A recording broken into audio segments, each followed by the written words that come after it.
All over America, there are parks that are filthy, dangerous, badly maintained. The governments in charge of them say, what can we do? Budget cuts took our money. We don't have enough for maintenance or security. That's what they say. So do we let the parks rot? Let them become havens for drug dealers, prostitution, violent crime? This park was known for that. And yet, now it's nice. It's Bryant Park, just a few blocks from the studio. What changed it? This man changed it. He's Dan Biederman. He essentially privatized the park. Now he wants to do the same thing to the Boston Common. And that's a terrible idea. It's just Shirley Cressel, a Boston journalist. So, Dan, you first. How'd you save Bryant Park? Well, first, John, you've got to make the park great if it's going to attract private funding. So security, sanitation, horticulture, great lighting, and a lot of programming to draw people into the park at off hours so that it's always safe, because the best safety for park is not a tough security force, but a lot of people in it. Private funding meant you got the businesses around the park to cough up the money. Once the park was great, there were four principal sources: the businesses around the park, real estate owners, concessions, events, and sponsorships. And since 1996, we have not asked the city government for a single dollar. Shirley, sounds good to me, and the park looks great. What's wrong? Well, the park looks good, but it could be better, and it could be public. Well, what's wrong with sucking the money from private businesses as Dan does? Because it goes into private pockets. So what? This is because it's very good to use, for Dan, to use the public land for running a private business, a rent-a-park, where, all year round there's commercial revenue from renting it out to businesses.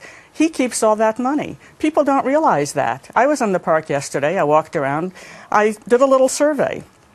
I asked 20 people if they thought this money was going to the city, and they all think it is.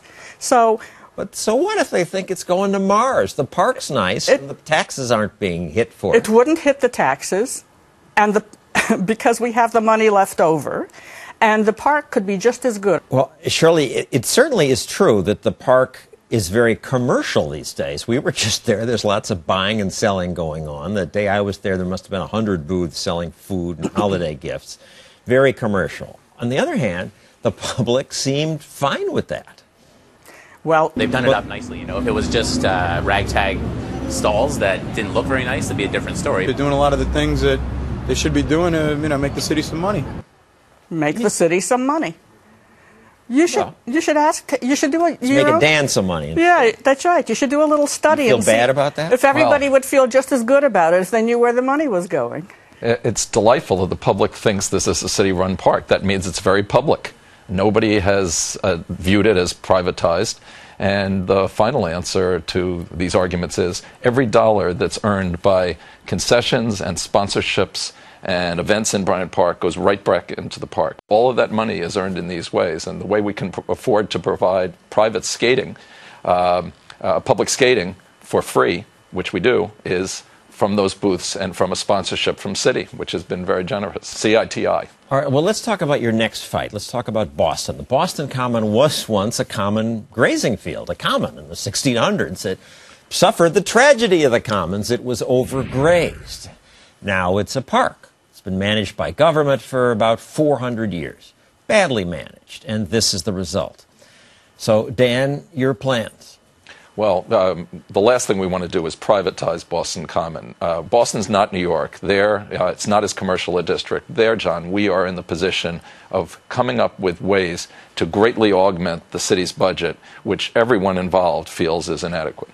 So get the people around the park to pay most of the money. And no, private companies, the Central Park model is a little tougher to... The Central Park model, just for clarity, and I have a bias here, I'm on the board of the charity that helps manage Central Park. I joined people because I saw what they did to Central Park. Here are some before and after pictures. When government managed Central Park, it was barren and dangerous. And now it's wonderful. But the model is that I give money, people who live around there just give money. It's not a business arrangement. You're doing some mixture of that in Boston, as your proposal. Correct. It would be a mixture. You can get a lot of money from private sector companies from sponsorships where they don't demand a billboard. They demand almost nothing. You give them a little small plaque of attribution, and they will put a lot of Shirley, money what's into wrong the with park. that? Well, yeah, we already have the plutocrats, and now we're going to get the corporations, the best of both worlds. First of all, it's not.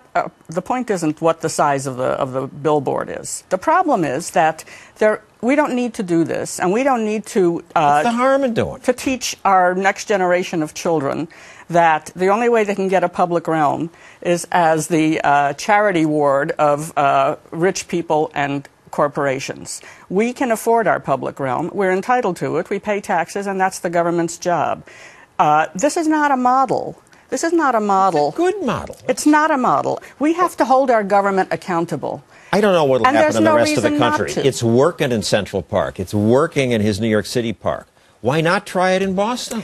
Well, it's working for your corporations, and it's working for your billionaires. Working for the public. It's not, because these people, the money bags, get to decide how the park is used and who goes there and who do they keep out? And who the desirables are and who are the undesirables.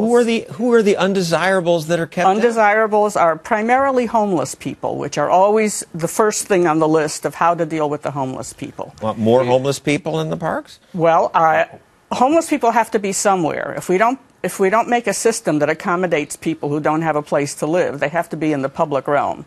I think unless you can suggest something better, they have to be in the public realm. You're on 42nd Street. We have an answer to that. We have the same number of homeless people in Bryant Park today that we had when it was viewed by everyone, including yourself, as horrible in the early 1980s. What we didn't have then and we have now is 4,000 other people. So the ratio of non-homeless to homeless is 4,000 to 13 instead of 250 to 13. So any female walking into Bryant Park who might have in the past been concerned about her security now she feels safe. Says this doesn't look like a homeless hangout to me. The homeless people are welcomed into Bryant Park if they follow the rules, and those same 13 people are there almost every day, and we know their names. And it's nice that you have your pet homeless people. You're worried about that. protests. You're worried about protests. Yes, that's another major thing. When people get mad at their government, they have to be able to take it to the streets or the parks. And that's one of the most, since time immemorial, the purposes of public space.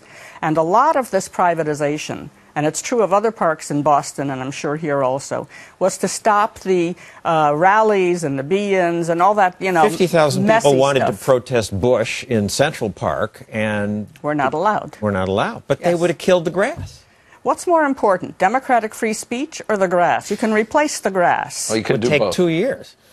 Whatever it would take. It's just we don't have grass. enough democratic free speech? They can't protest on the street? No, this is the place where they would get their proper publicity, where they would get their legitimacy. But it was government that said no to them, not corporations. Well, it's the kind of government that is now giving their places over to corporations. That's what the real problem is. What we have to do is fix the government, because we're ending up with a two-tiered Good luck with that. Dan, I'll give you the last word. Quick word on events since free speech. The Parks Department writes the permits, so they're the final You don't decider. write them. The government writes Parks Department does, and will always be the case.